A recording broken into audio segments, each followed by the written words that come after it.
90 लाख लोग प्रदूषित है, प्रदूषित हवा से दूषित है। हमारे मुंबई का उदाहरण देती हूं मैं। एक जगह से लोगों को झूठे कारण पर विस्थापित किया और हजारों को ऐसी जगह पे फेंका जहां उद्योग जो हवा छोड़ते हैं जहरीली, उससे इतना जहर था कि सैकड़ों लोगों की मौत हो गई। उसका नाम है माहौल। माहौल का माहौल भी अलग हो गया। लोग खड़े हो गए हमारे साथ और हमने ऐसा संघर्ष किया कि अभी 900 घर मिल गए, अभी 1600 घर देने के लिए मजबूर हो गई दूसरी जगह उनको शुद्ध सांस लेने की जगह। लेकिन इसके लिए संघर्ष करना पड़ा। तो आपने जो बताया कि कोई आता है और पेड़ काट के जाता है, तो ऐसा कोई गलत कार्य करता होगा तो क्या होता है, हम लोगों को खड़े रहना पड़ता है।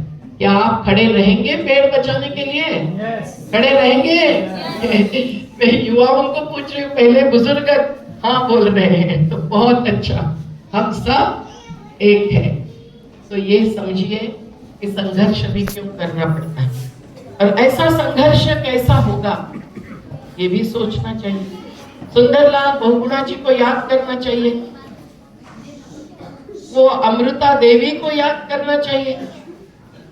मैं गई थी वहां, अणु ऊर्जा का पहला स्फोट अब्दुल कलाम जी ने किया था, जिनका पुतला मैंने देखा।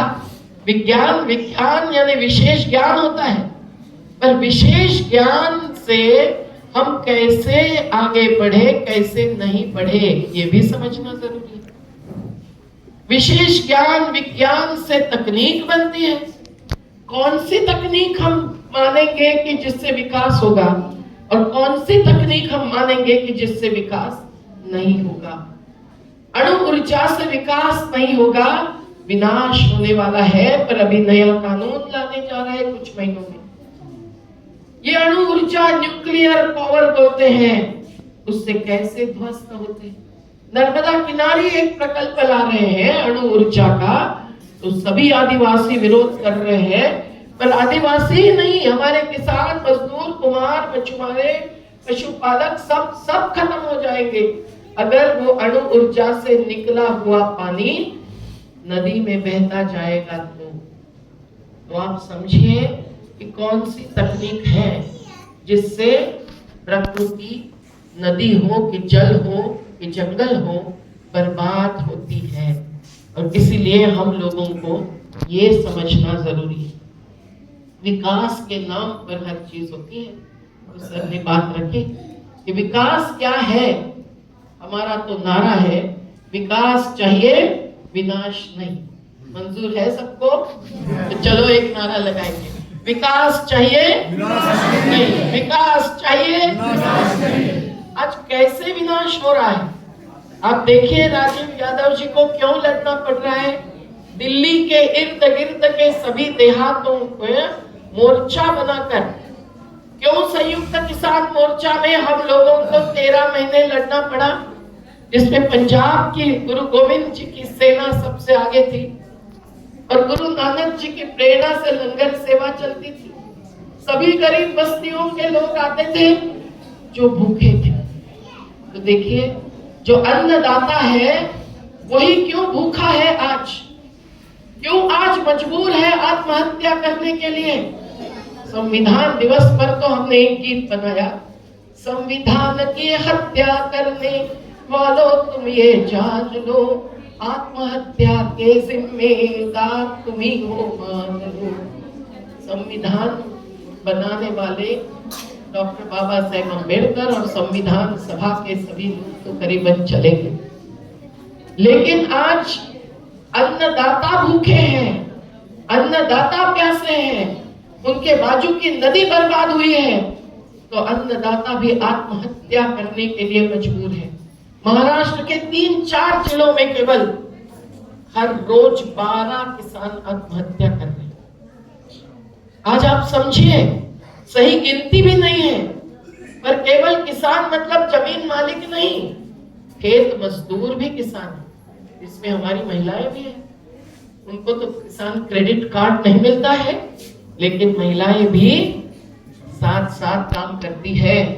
वो रोटी नहीं पकाकर खिलाएगी तो उनके पति या बेटा भी कैसे खेत में काम करेंगे।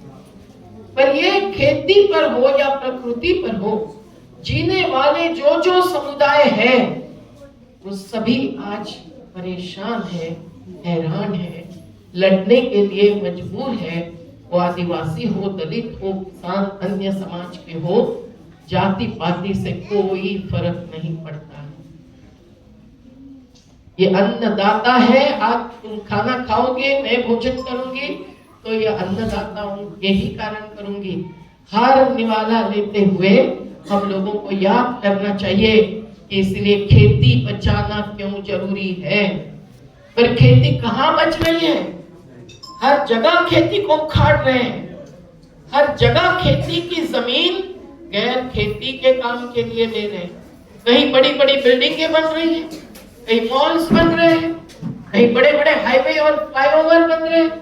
अभी मैं महाराष्ट्र के एक जिले में गई, अभी हिमाचल प्रदेश में गई, कुछ महीने पहले उत्तराखंड में गई। क्या स्थिति है? हजारों हजारों महिलाएं सब जगह आसाम में गई, लड़ने के लिए मजबूर है, क्योंकि जिस धरती पर उनका आवास है, उनका निवारा है, उनको रात को तो सोना पड़ेगा ना। दिन भर काम करने के बाद अपने बच्चों के साथ, अब जो जमीन का टुकड़ा खरीद नहीं सकते, इतने गरीब है, जो घर खरीद नहीं सकते, इतने गरीब है, वो क्या कहीं ना कहीं अपना घर बनाकर, अपनी झुग्गी बनाकर रहने के लिए मजबूर नहीं होंगे क्या? उनको यही कहना कि ये तुम्हारी जमीन है क्या, ये तुम्हारा घर है क्या, तुम्हारा क्या अधिकार है, चलो हट जाओ नहीं तो बुलडोजर चलाना। क्या ये सही है? एक एक बड़े शहर में 25 से 60% लोग गरीब बस्तियों में रहते हैं, और गरीब बस्तियों में रहकर पूरे शहर के धनिकों की सेवा करते हैं। सुबह किसी के दरवाजे पर दूध पहुंचाना हो, किसी को अखबार पहुंचाना हो, आज तो अखबार कम ही पढ़ते हैं। व्हाट्सएप यूनिवर्सिटी के विद्यार्थी बन गए हमारे युवा, ये बहुत दुखद बात है मेरे लिए। लेकिन कुछ भी घर में जाकर खाना पकाकर खिलाना हो तो वो कौन होता है? वो ऐसी ही महिला होती है जिनको घरेलू नौकरानी कहते हैं। कुछ थोड़ा सा योजना से उनको पैसा देना, लाडली बहना कहना, ये बात अलग है, पर वो जिंदगी भर वैसी रहती है, अपने बच्चों को शिक्षा नहीं दे पाती है। बड़े बड़े अस्पताल बन गए हैं तो उसमें वो बीमार व्यक्ति को, घर के बुजुर्ग को भी लेके नहीं जा सकती है। ऐसी स्थिति में जो है उनको कहते हैं वंचित, उनको कहते हैं पीड़ित, पर ये है शोषित। उनको क्यों नहीं मिलता है उनका हक, ये सोच। इसीलिए नहीं मिलता है क्योंकि दूसरा कोई उनको लूटता है और इनकी कमाई अधूरी